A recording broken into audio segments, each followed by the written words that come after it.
Bismillahir Rahmanir Rahim. Good morning, guys, everywhere in the world.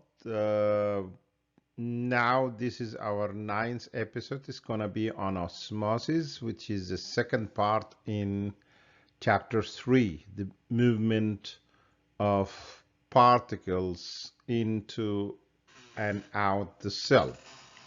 Osmosis is the second process for that, and here is the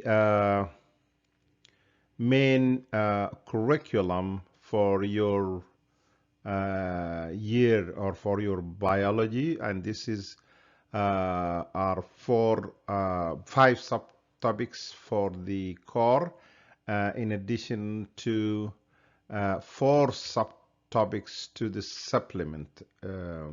For the core, we are going to describe the role of water as a solvent in organisms with reference to digestion, excretion, and transport. Second, state the water diffuses through partially permeable membrane by osmosis.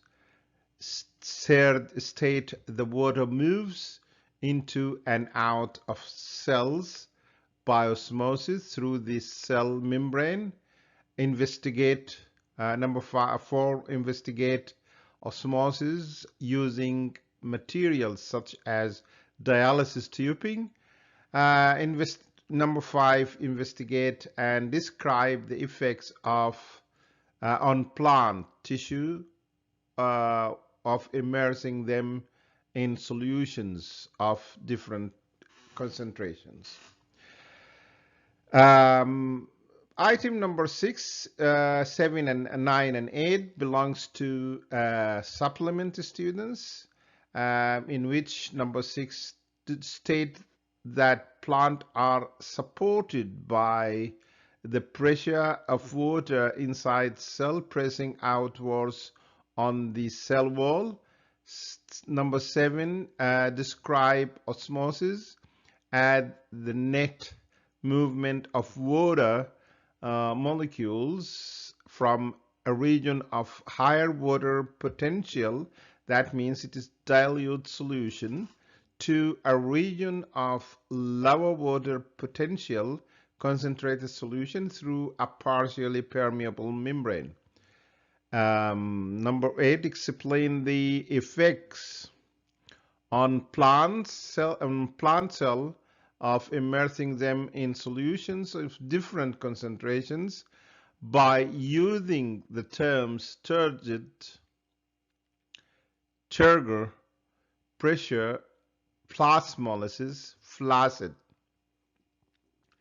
And last but not least, explain the importance of water potential and osmosis in the uptake and loss of water by organism. We will go through these, but we are going to divide them apart. This is going to be the first part on osmosis, and we will follow till we finish. It might be another 2 or 1 more part on osmosis to finish it. I hope that you enjoy the class today and every day. Thank you for your joining. Let us go for our class.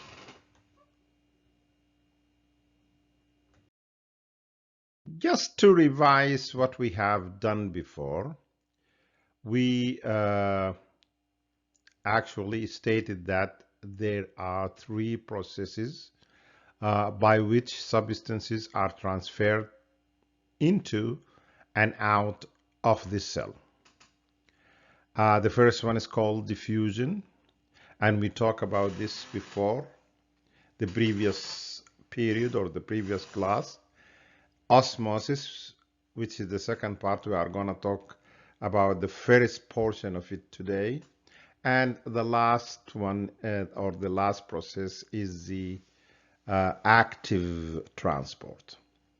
So those are the three main processes by which substances or particles move into and out the cell, enter and exit the cell. Substances are using one of the three of these.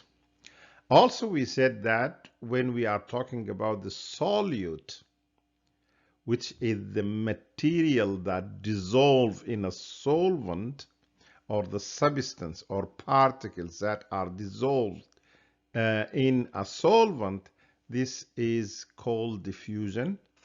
And if the molecule that diffuses into or out the cell is called is water molecules, we say it is osmosis, and we will wait for active transport till it comes, because active transport is a little bit a different process from other two processes.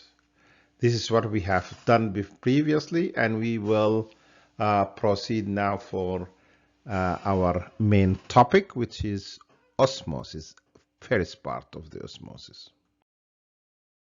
Now, what is osmosis? How we define the process that termed osmosis? It's not difficult. We just try to follow our previous information.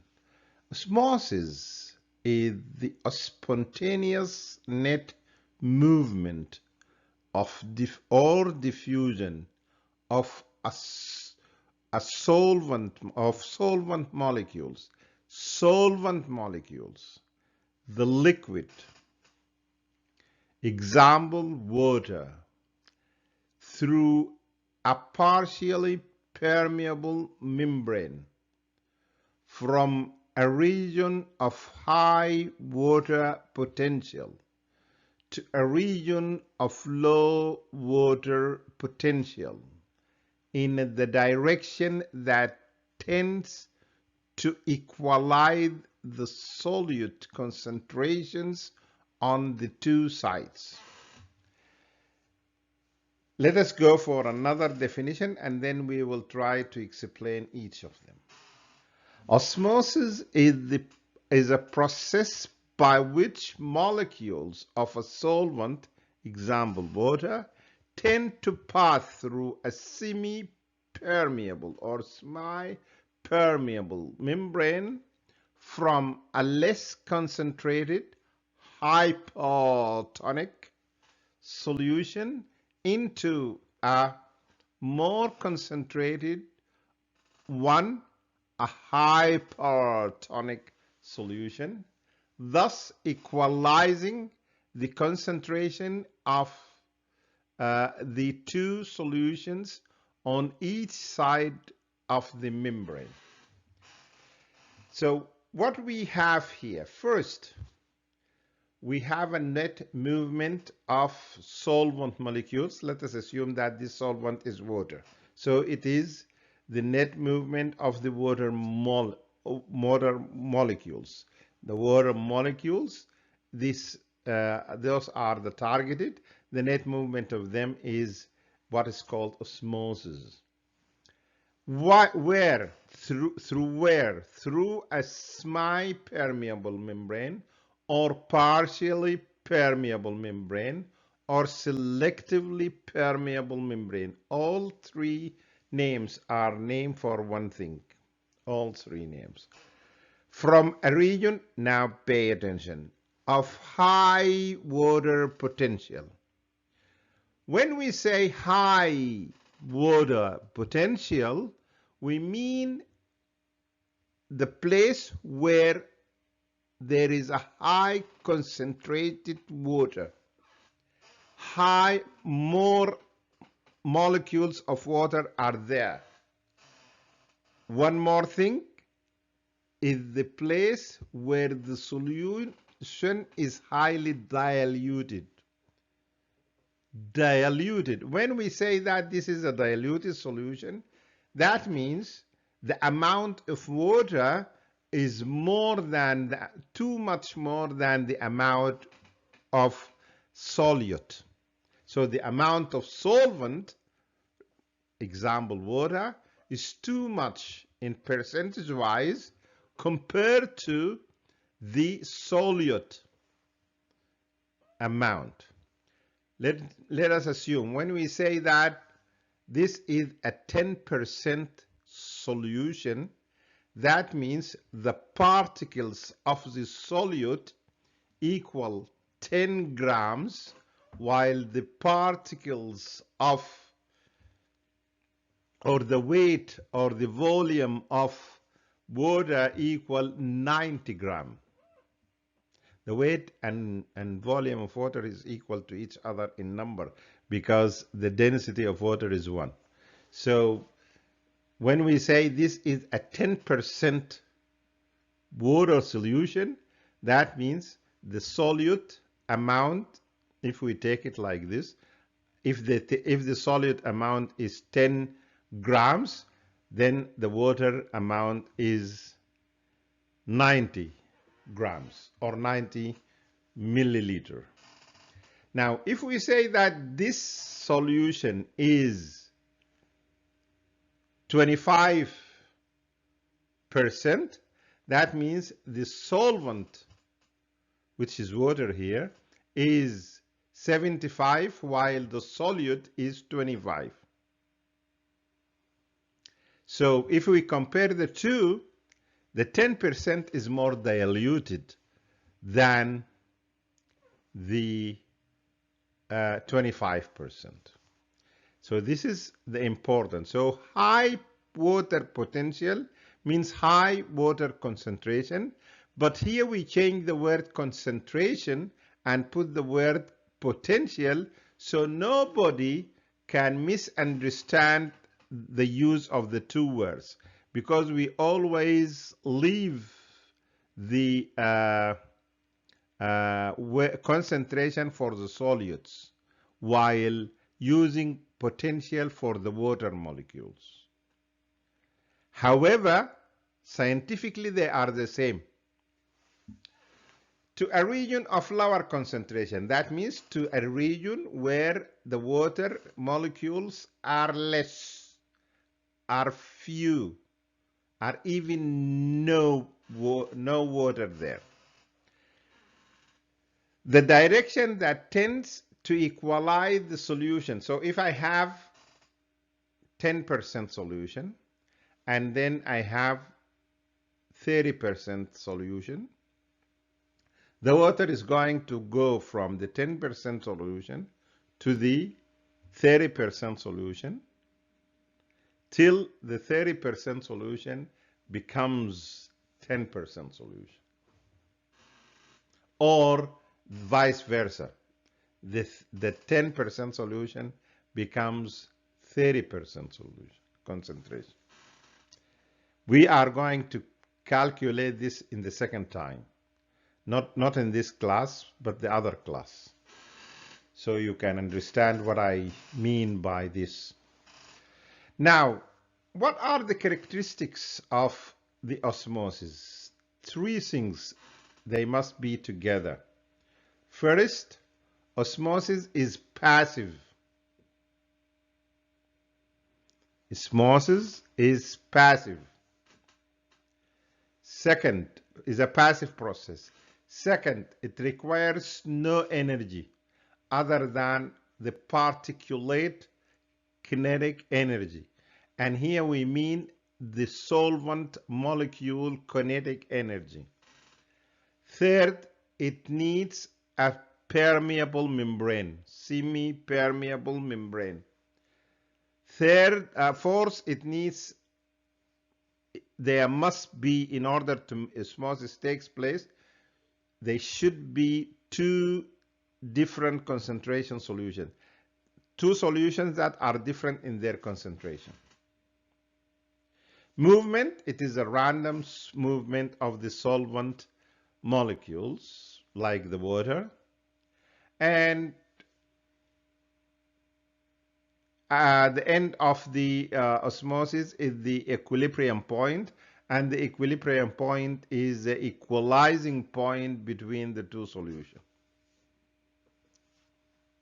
That's it for this part, and we will proceed forward. Now let us apply this in our diagram and see how osmosis takes place. It's going to be a good experiment for all of us, and we will see how these things appears based on the definitions that we have already taken.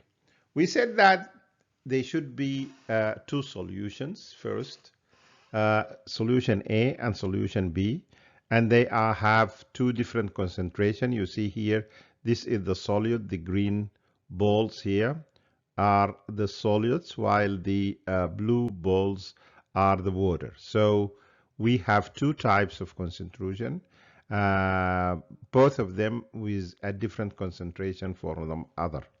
Now, between them, they are separated by a partially permeable membrane. So this is the most important thing. They are separated by the partially permeable membrane.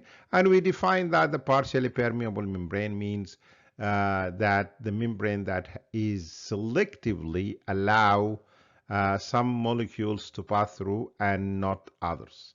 So this partially permeable membrane allow molecules of water to pass through, but inhibits the solute molecules to go the other side or to pass anywhere, because the pores of it or the holes in it are not enough. The diameter is smaller than those ones, so they can't move outside away from this one. Okay, now I have solution A and solution B. Based on their concentration, this is a high concentration of water and low concentration of solution A has low concentration of solute and high concentration of water. Here we say high concentration of water because this is what we want in osmosis. Osmosis has nothing to do with the solute. The solute play a role only by its concentration in the two solutions.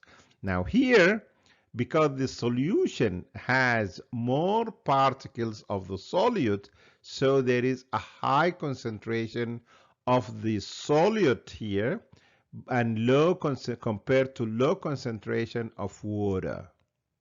Okay?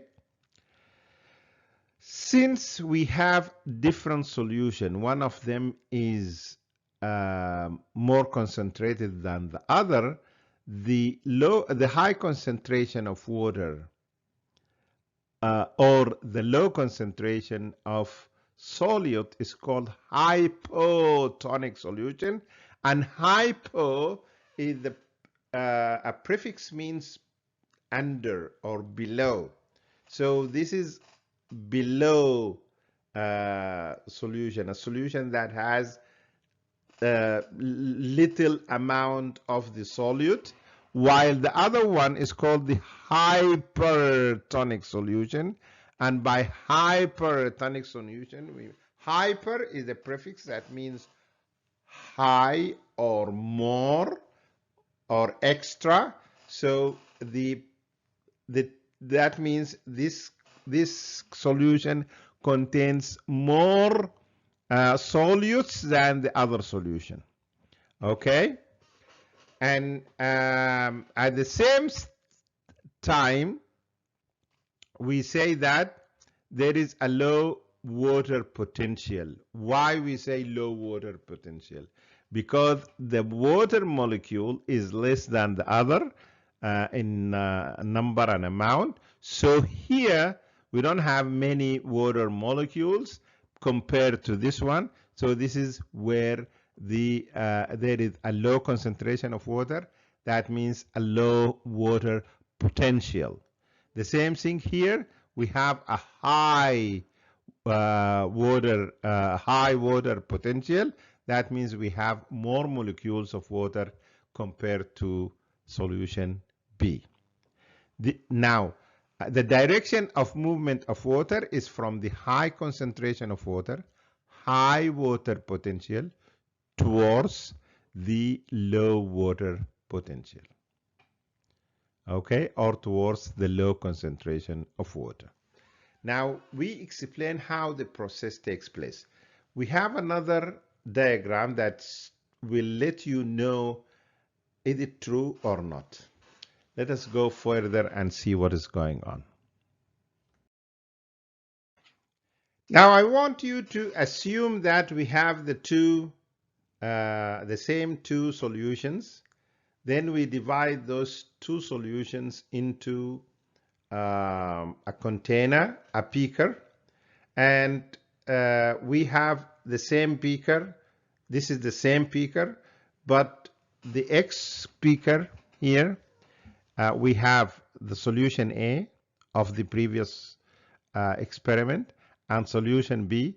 We put them with the semi-permeable membrane here as it is here, and we just divide them as in that one with the same precautions in everything. So we just transfer them into a big beaker and see what is going on. So on the start of our experiment, the level of the two solutions are the same.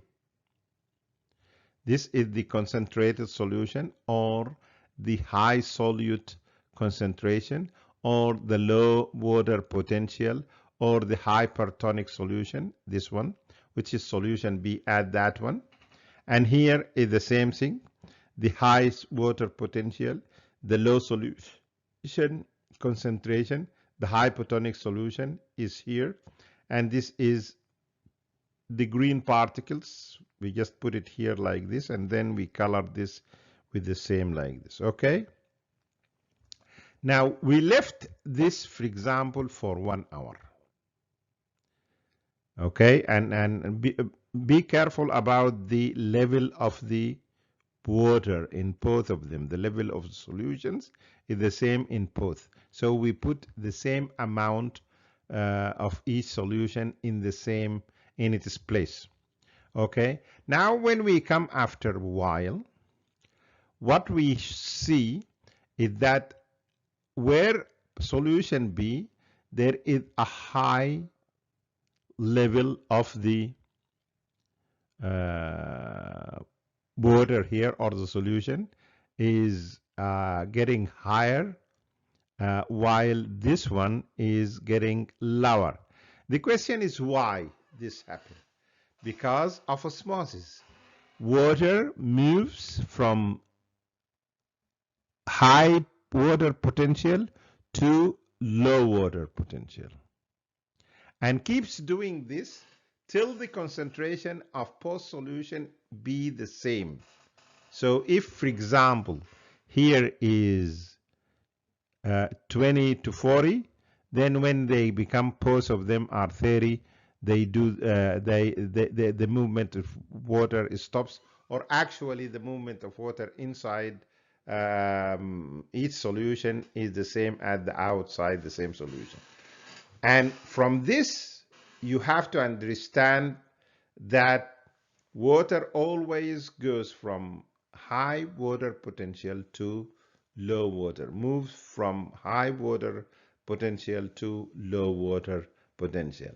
And try not to use the word concentration with water, okay? Because keep it for the solute, keep it for the particles of the solvent materials, solute materials. Now you understand the concept of osmosis and how it works and why there is a difference in the level of the two solutions, because this solution needs water because it's hypertonic, and because it is hypertonic it needs water. The water is less, and then the water goes from high water potential to low water potential, and the equalizing point or the equilibrium point is when both of them, the concentration in both solutions are the same. The concentration in both solution doesn't mean the same number of molecules. It is a percentage, 10% here and 10% here, regardless of the amount of water or the amount of solute. And this is why I have two levels of solutions compared to this because both of them are in the same level. Let us have a break of a couple of seconds. Quickly here, we will go through some terminologies in order to keep in mind everything related to our study. So the first terminology is going to be the partially permeable membrane, and you see here this is a partially permeable membrane. Here is this is a cell, and here is the other one, which we call it the blood. So blood transfer from here through the nutrients are transferred into the cell, and the cell also transfer waste products into the blood. Osmosis is the diffusion of water. Now we use the word diffusion because actually the process is a diffusion. It is a passive one, but we call it osmosis in case of water through a partially permeable membrane. Now here is another definition of osmosis based on the water potential. Water potential, we define osmosis based on that. So in terms of water potential, the net movement of water molecules from a region of higher water potential, dilute solution, hypertonic, to a region of lower water potential, concentrated solution, means hypotonic solution, through a partially permeable membrane. So we try to manipulate the language in order or you understand it in different ways, and also push you to use your own words to define things, because this might come in your test, and you have to reply in a good way and in a good manner. Let us have a break. Now, in this slide, we would like to understand how water potential is essential for osmosis. And when we say water potential, we mean the water concentration. But we don't use the word concentration with water. We reserve it for the solute to use it. So when I have a high water potential, what does it mean? It means an area where there are a lot of water molecules. It is to say diluted or hypotonic solution. You have to understand this, and also the terminologies that comes together. So diluted solution means hypotonic solution. High water potential means hypotonic or diluted solution. You have to figure to combine these with each other. The low water potential means an area where there are fewer water molecules. It is to say concentrated solution or hypertonic solution. Be careful about that. When I say water potential gradient, like the concentration gradient, it has the same meaning, but here we just make a special category for the water. It is the difference in water potential between two areas of different water concentration.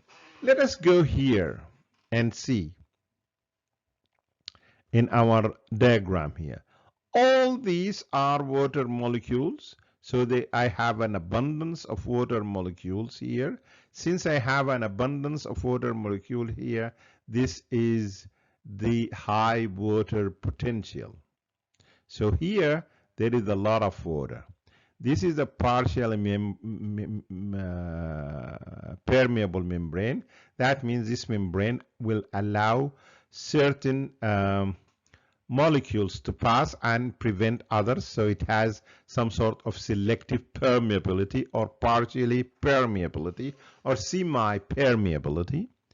And then this is HWB is high water potential.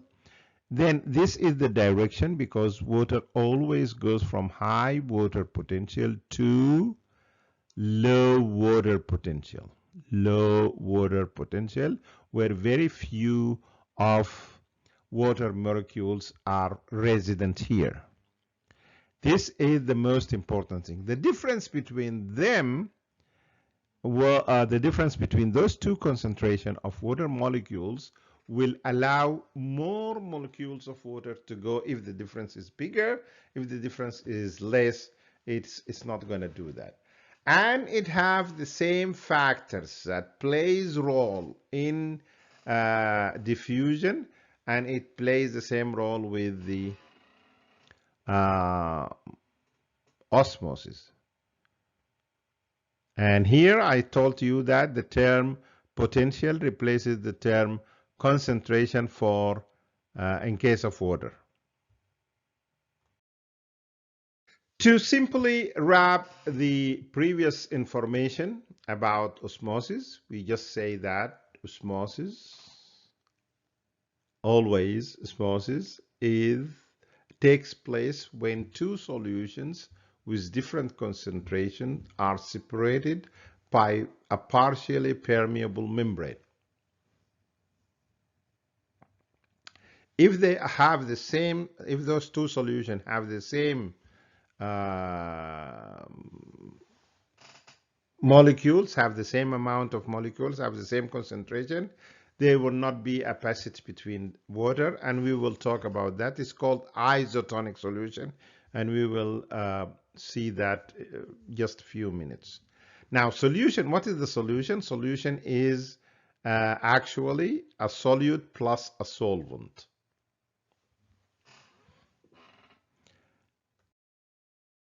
Now here we would like to apply the information that we already have about osmosis, and we would like to apply it to a living organism, a cell.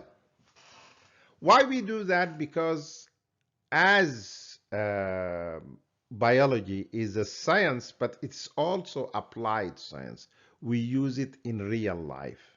So how we do that? Let us assume that we have three types of, or three solutions with different concentration. One of them, the first one, had the same concentration of the cytoplasm of the examined cell. The other one has a concentration less than the concentration of the cytoplasm, and the final one, or the last one, with a concentration, the solution had a concentration that is more stronger or more concentrated than the cytoplasm. How this cell behaves in each, and we are going to take the same cell. I mean, if we take it from, for example, our skin, the same cell, or our daughter cell, is going to be placed in the three solutions in different solutions. So there is no change, there is no variable factors. It is the same cell. So what is going to happen first if the cell in an isotonic solution? When we say isotonic solution, that means this solution had this, or those two solutions have the same concentration. Now we're talking about an outside solution and the cytoplasm. So we call it iso. Iso is a prefix, means equal. So they have an equal concentration. Now, the first thing is going to happen is that the water molecules move equally between the inside of the cell and the outside of the cell, because the cytoplasm had the same concentration of the outside solution, and this is called isotonic solution, and the water potential is equal to each other in both solutions. And because there is a semi-permeable membrane or a partially permeable membrane or a selectively permeable membrane, the water molecules can go freely between the two sides, inside and outside of the cell, without any problem. The other solutes are going to be forbidden to go anywhere. Water molecules continue to move equally between. So if there is two move out, two gets in. So they are move equally through the membrane and between the inside and outside of this result. As a result, the cell becomes normal as it is. There is no change in this cell. So whenever you have an isotonic solution, there is no problem with the animal cell. When we come to the plant cell, we will see what is going on.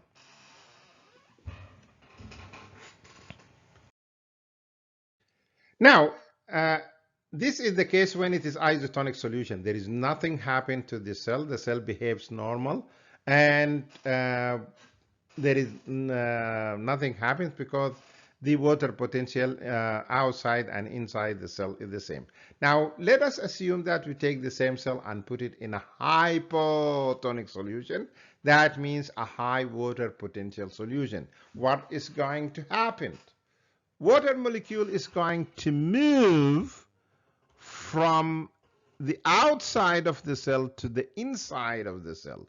Why? Because pure water or a hypotonic solution, which has more water molecules in it, will move into the cell cytoplasm, which has the lower water potential. And we know that water molecules move from a high water potential into a cytoplasm of the cell with the low water potential solution. Cell membrane will do the same, will allow the movement of water and forbid or inhibits the other movement of other materials.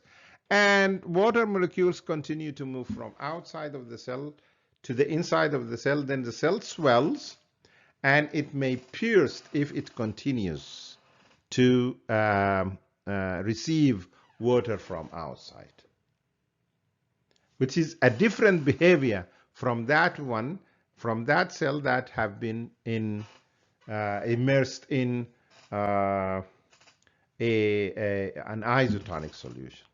Let us move and see what is after. Now, in the two previous scenes, we examined the cell in isotonic solution, then we examined another cell in hypotonic solution, and we see the difference of the results, because in the isotonic solution there is no change, but here in the other one, which is the hypotonic solution, the cell swells, and if the water continues to get into it, pierces. Now, what if we change the solution into hypertonic solution? That means a solution of low water potential. What's going to mean? What is going to happen? Water is going to move from inside the cell to the outside. Why? Because inside the cell there is a high water potential, while outside the cell there is a low water potential, and then water moves always from the high water potential to the low water potential. So water exits the cell. Since water molecule exits the cell and through the cell membrane, which is the semi-permeable membrane or partially permeable membrane, which allows the movement of some molecules and inhibits other. Here, if water continues to move out of the cell, as a result, the cell shrinks and crenate. When we say crenate, that means the cell start to make some projections because of its shrinks. Okay, so this is the third part.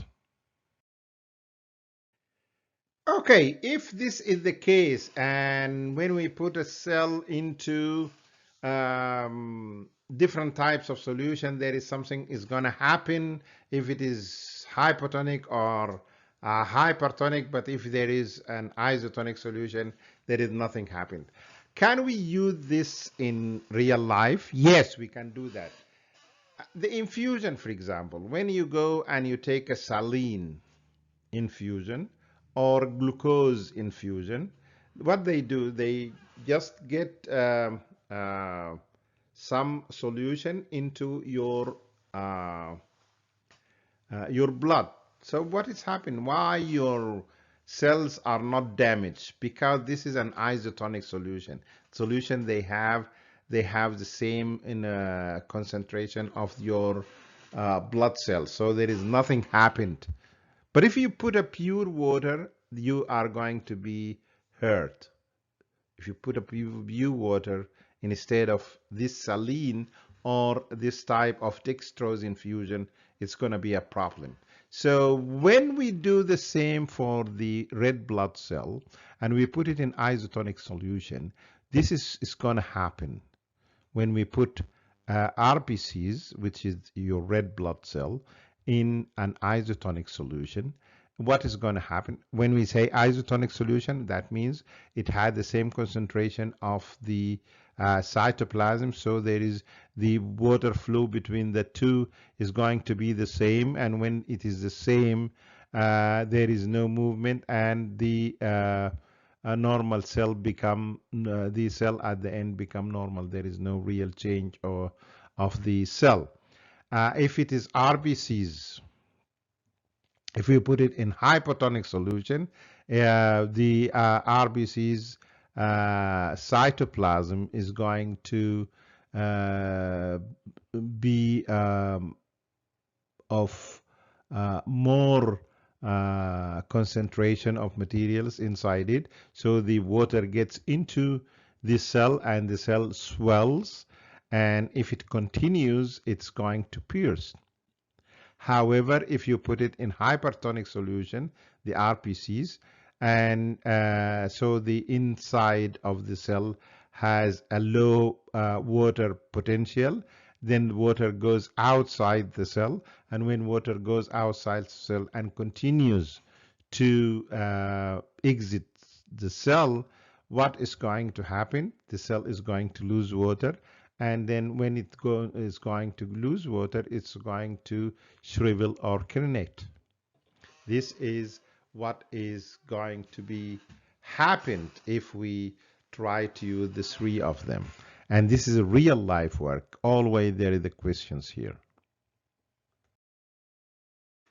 Now, this is about the animal cell. Is there any change will happen if we try to do the same experiment, the three solutions with the three solutions, but in the case of animal cell, we use a plant cell? Yes, there are going to be some change, and we have to know this change. Especially, there is something called the cell wall, which is not there in the animal cell.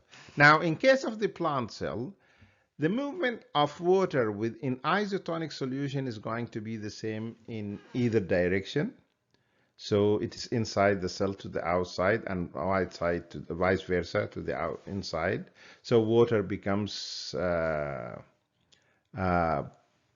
take out equally.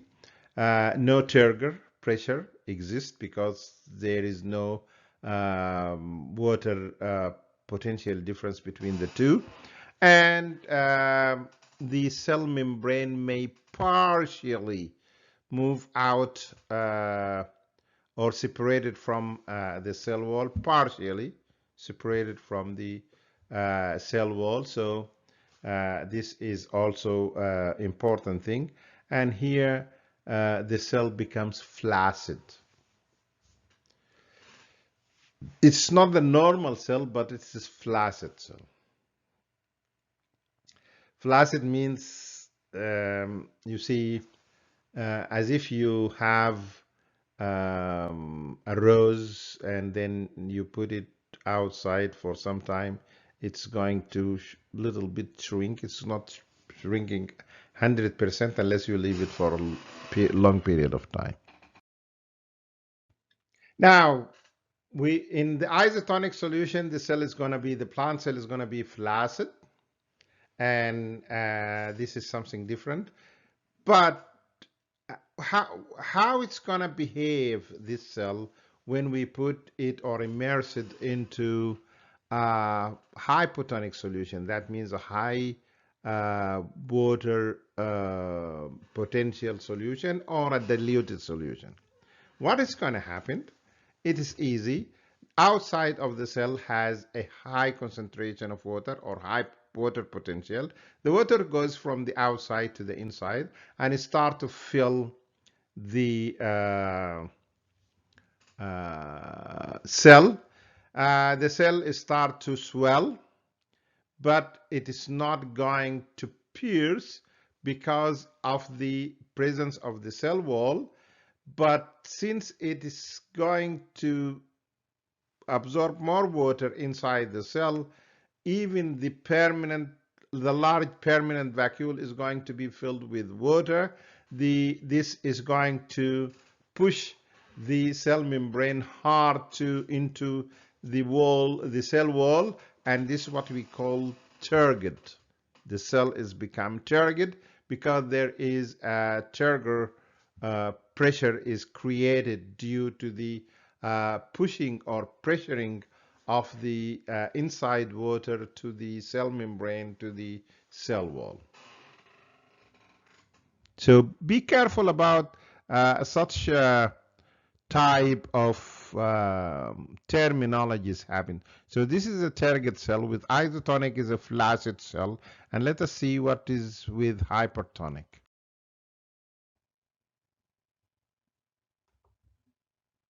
Now, what is going to happen if we take the same cell and immerse it in a hypertonic solution? When we say hypertonic solution, that means highly concentrated solution. That means there is a low water potential. Since there is a low water potential outside the cell, the water comes out from or exit from the cell or diffuses from the cell to the outside, and then by the continuation of this process, the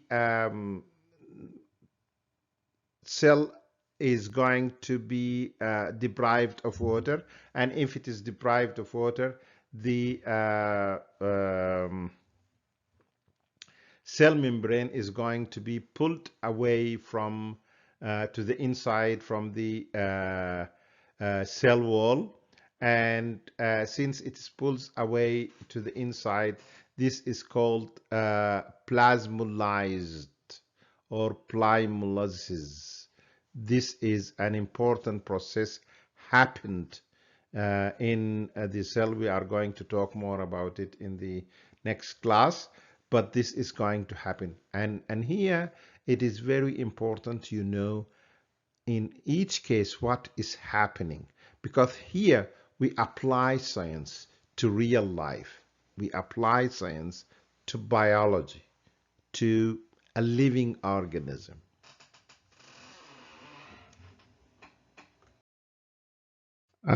Just wrapping our lecture, we come to the end of this session. There is a lot of things, a lot of information. We will apply this information about osmosis in a living cells, whether it is a plant cell or animal cell. And even in the animal cell, we specialized what is happening in hospitals, for example, for the intravenous infusion of dextrose or intravenous infusion of saline. Both of them are isotonic solutions which have been administered, which will be administered to any patient if the patient had a problem in his blood volume, if there is the blood volume needed, or there he or she has a drop in sugar level or drop in blood pressure. If he or she the patient has a drop in blood pressure, they always prescribed saline infusion to the patient in order to increase or to elevate the blood pressure. This saline is an isotonic solution which does not affect the cells. The same thing for the dextrose. If it has a drop in the sugar level, blood sugar level has been dropped for any reason for the patient, they give him this dextrose or glucose directly to him. It is also an isotonic solution which has no effect on the body cells. By this we finished our this session, the first part of osmosis. Still we have something else to discuss with osmosis. It is a big topic, but it is very interesting, especially if you understand the concepts. Understand the concepts, then try to apply it and also manipulate your information. One more thing, try to combine the terminology that come together. Low water concentration means diluted water, means, and so on, means low potential, and so on. When I will have a normal cell, when I have flaccid cell, when I will have a target cell, when I have a plasmolyzed cell, and so on. Thank you for listening. I hope you enjoy this lecture, and let us meet soon in the coming session. Thank you and have a good day.